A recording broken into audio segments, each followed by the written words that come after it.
Hey, welcome to Computer Basics. For this video, you're going to want to have the Computer Terms Study Guide printed out, and make sure you have a pen or pencil, and you're just going to be taking a few notes as we go. You'll be able to use these notes on your test that you'll take later.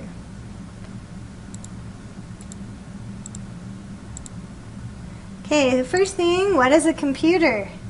You need to write these following things down. This is your longest definition. The computer is electronic. It accepts data and instructions. It manipulates, processes, and displays the information. And it stores data.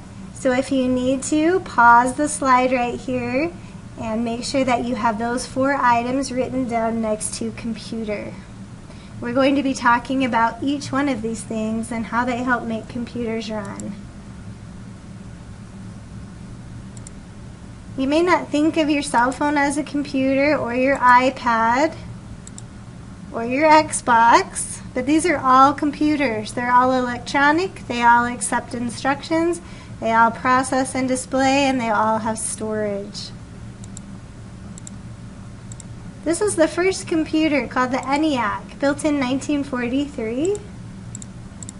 It got really hot, so it had to have lots of vacuum tubes. It required a lot of electricity, so it needed 70,000 resistors. It weighed 30 tons, and it was huge. If I put this in my house, it would take up about half the space in my house, and it couldn't do more than what a calculator does today. So your cell phone in your pocket does lots more than this big computer did in 1943.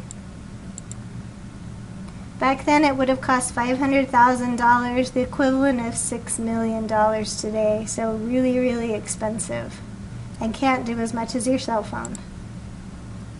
Okay, information processing cycle. You'll need to write this down for number 2. Input, process, output, and storage.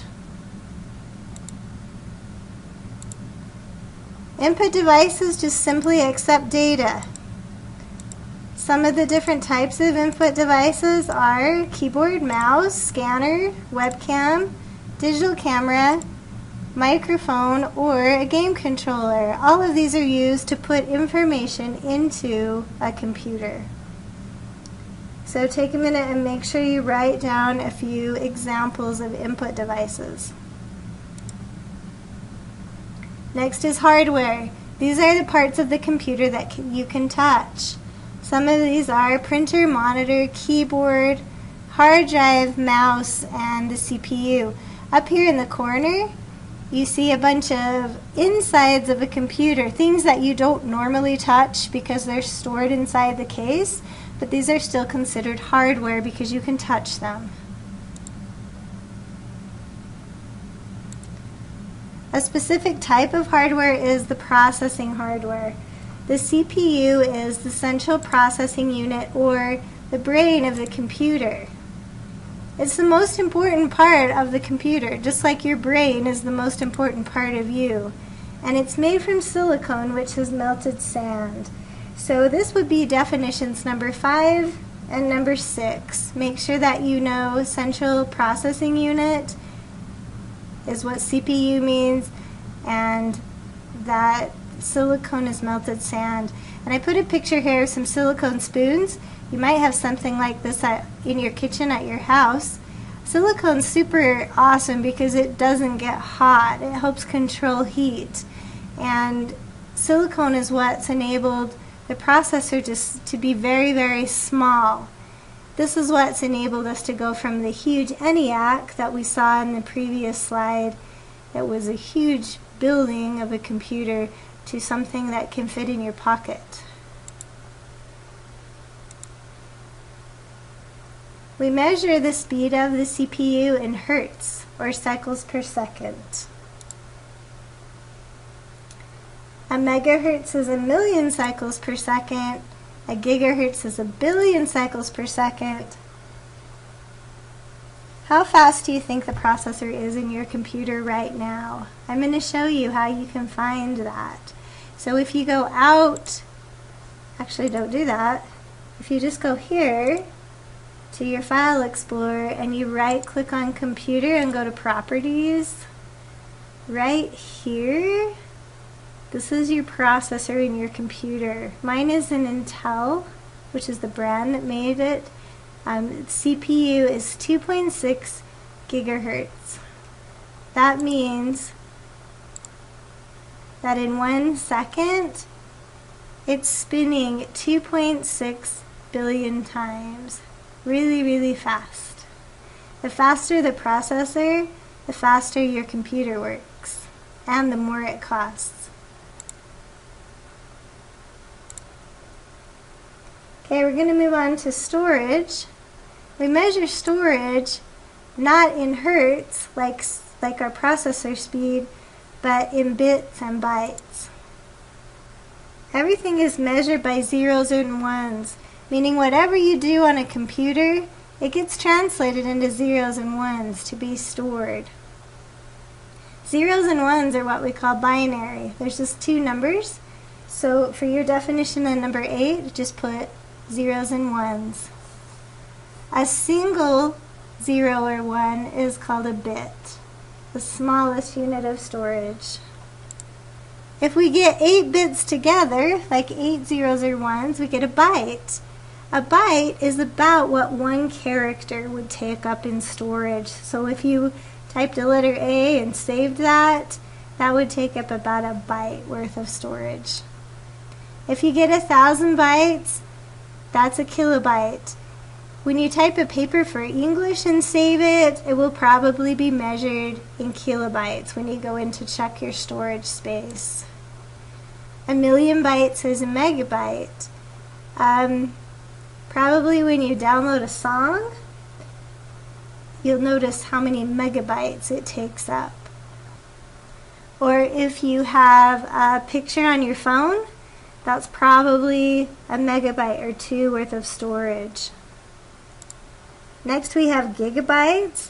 This is usually how we measure the storage of a hard drive, or if you're buying a new cell phone, you're going to be looking at how many gigabytes worth of storage it can hold. If you download like 10 videos onto your phone, they're going to be a couple of gigabytes a piece, and they're probably going to use up all of the storage space that you have. A TB or a terabyte is a trillion bytes. Right now the yearbook server that I use to store all of the yearbook pictures and pages on is 3 terabytes, so 3 trillion bytes. We typically just see terabytes on bigger machines that need to store lots and lots of data. Next we're going to talk about temporary memory, or RAM. RAM stands for Random Access Memory. The picture that you see right here is the RAM inside of a computer. It's just temporary storage, so it's not saved on our hard drive. It's just storage that keeps programs open long enough for us to work on them. So let's say that you're typing a report for English and your computer freezes up and you haven't saved that file anywhere else.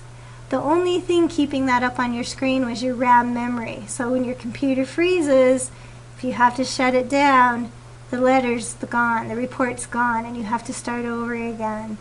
If your computer freezes up a lot, especially when you have a lot of different windows open, it's because you've maxed out the RAM. It's because the RAM can't keep up with all of the storage it needs to keep all the stuff up on your screen.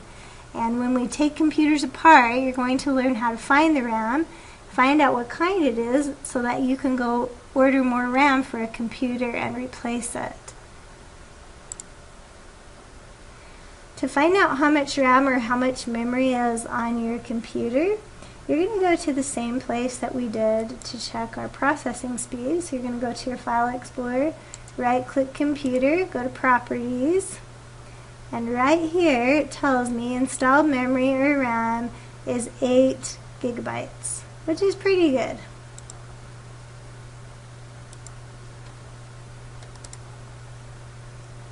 Some storage is portable, so you can take it from place to place. We all know about CDs and DVDs and how we can take them from one computer to another. also jump or flash drives, and then cloud storage. Cloud storage would be like Google Drive, OneDrive, or Dropbox. So the storage is out in the cloud somewhere, but it's portable, so you can access it from different computers. Permanent storage is on the hard drive, which is inside of the computer, and you have to take the computer apart to get to it. To find out how big your hard drive is, you can click on File Explorer again, and this time, instead of going to Computer, you're going to right-click the System C and go to Properties. This represents our hard drive. I have more free space than used space. My total capacity is 465 gigabytes. Yours will probably be different. This is also kind of cool to check at your house on your home computer, especially if you want to install a program or something that's going to take up extra space on your hard drive. You're always going to want to check and make sure you have enough free space to install that.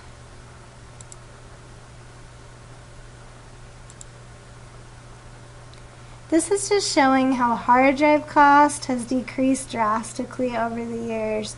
So in the early 1980s, back when I was your age and was in junior high, hard drive space was super expensive. You were paying close to $500,000 for 1 gigabyte of hard drive space.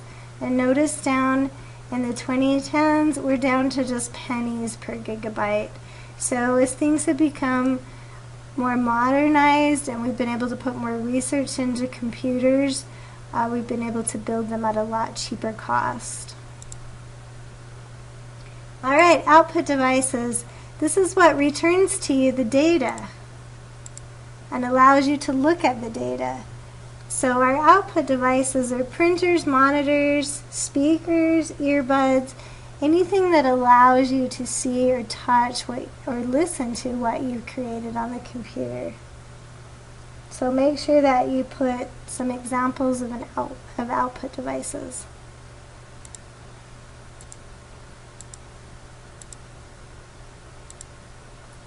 Next, we're going to talk about a LAN, or local area network. This is number 19. This is what we have in our school. A local area network is what allows you to print something to the back of the room, even though you're not really connected to the printer that you can see. But the wires that connect you to the internet also allow you to print to the back of the room. Wired networks just use wires. Usually telephone lines are cable, and then wireless are routers, microwaves, satellites, and radio waves. This picture up here is a switch. So the computer that you're sitting at right now has a blue wire running out of the back, and it either is plugged into the floor or into the wall if you're on one of the computers by the wall. And then those wires run through the wall, across the ceiling, and across the hall into a closet where they're all terminated at the switch. And then those wires have an uplink out that lets us connect to the internet. So a lot of times we take for granted how our computers can connect, but there are wires everywhere. Fiber optics are wires made of glass, and it's data at the speed of light. So those impulses we talked about, the zeros or ones, travel through the glass as flashes of light. Fiber is really, really fast. Fiber optic internet is the fastest internet that you can have. Okay, software is programs used by a computer, and it's soft, so you can't touch it. Remember, hardware, things we can touch. Software are programs. We have operating system software, which just organize and control all of the hardware and software so that things work. So some familiar operating system softwares are Windows, Apple iOS, and Linux. On the computer you're at, you have Windows. Windows helps you print, helps your mouse to work, helps your keyboard to work. You didn't even have to install Windows. It's just there, and it helps everything work together. Application software is just apps, programs. You might have these on your phone. You might have these on your iPad. Some of the application software that's on the machine that you're using is Photoshop. We have all the Office software, Adobe, we have antivirus. Usually application software has to be purchased separately and has to be installed. And last, we have multitasking. This is just the ability of the computer to perform multiple tasks at once. Just like you see this lady here with the baby and the vacuum and the groceries, and she's on her laptop. She's doing a lot of stuff at once. Your computer multitasks as well. It runs your hardware, it runs your CPU, your RAM's going on, your device drivers that work your keyboard and mouse are working. Your internet is happening, and then you have all your applications happening on top of that. So computers are pretty impressive because they do a lot of things at once. And that's all. So make sure that you have a definition written for each of the 25 numbers on your list. And again, make sure you have that with you when you go in to take the test. Have fun.